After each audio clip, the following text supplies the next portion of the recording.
Prodhimi i bujkut duhet më siguru, që kjo është projekti më i rëndësishëm.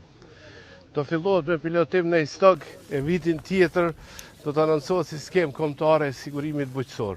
Faleminderit mas pari për teja të kryetarit që një dalë, më na ndërshtu domin me shyrë që ka bodëm, edhe sa do këtë më mujtë bile një pjesë, saj me mbullu.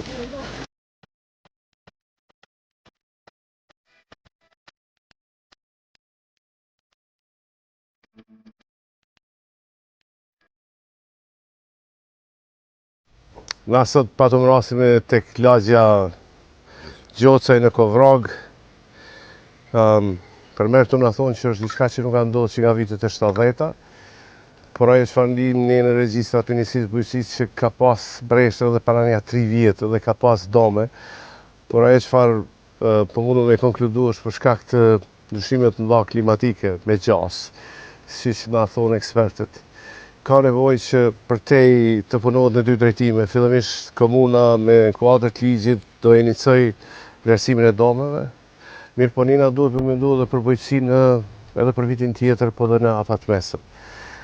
Patëm një dakordim që ne do ta lansojmë skemën pilot për pilotimin, për skemën kombëtare për sigurime bujqësore, ashtu siç ka qenë zotim, dhe mbas edhe i stogu mund të jetë fillesa e parë e kësaj skeme.